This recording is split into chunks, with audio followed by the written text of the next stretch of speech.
Branded ഷൂസുകളുടെയും modern ചെരുപ്പുകളുടെയും വിപുലമായ ശേഖരവുമായി Anna Sports and shoes.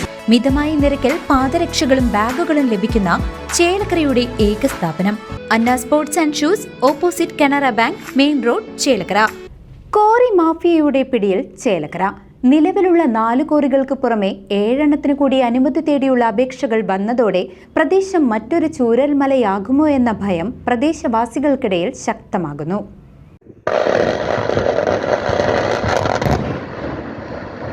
Chelakkara ഗ്രാമപഞ്ചായത്ത് കോറി മാഫിയയുടെ കൈപ്പിടിയിൽ ഒതുങ്ങുകയാണെന്ന റിപ്പോർട്ടുകൾ ആശങ്കയുയർത്തുന്നു.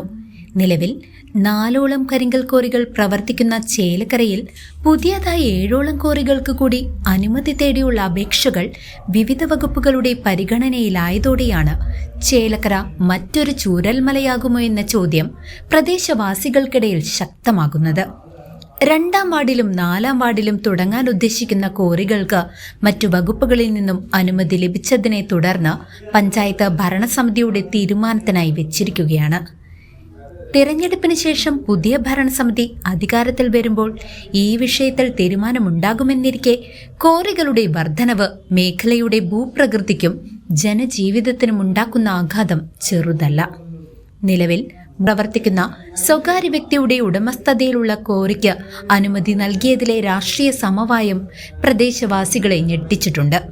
അന്ന് LDF, UDF, NDA ഭേദമില്ലാതെ ഭരണസമിതി അംഗങ്ങൾ അനുകൂലിച്ചപ്പോൾ 5ാം വാർഡ് മെമ്പറായ ഗീത ഉണ്ണികൃഷ്ണൻ മാത്രമാണ് വിയോജനക്കുറിപ്പ് നൽകിയത്.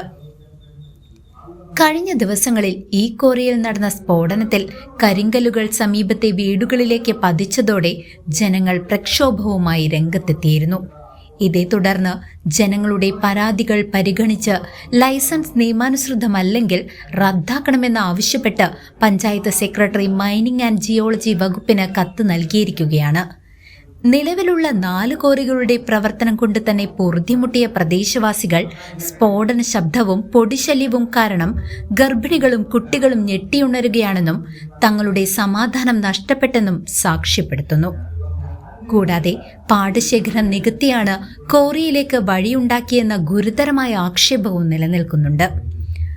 റോഡുകളിലൂടെയുള്ള അമിതഭാരം കയറ്റിയുള്ള ടോറസ് പോലുള്ള വലിയ വാഹനങ്ങളുടെ സഞ്ചാരം റോഡുകളുടെ നിരന്തരമായ തകർച്ചയ്ക്കും പൊടിശല്യത്തിനും ഗതാഗത തടസ്സത്തിനും വാഹന അപകടങ്ങൾക്കും കാരണമാകുന്നുണ്ട്.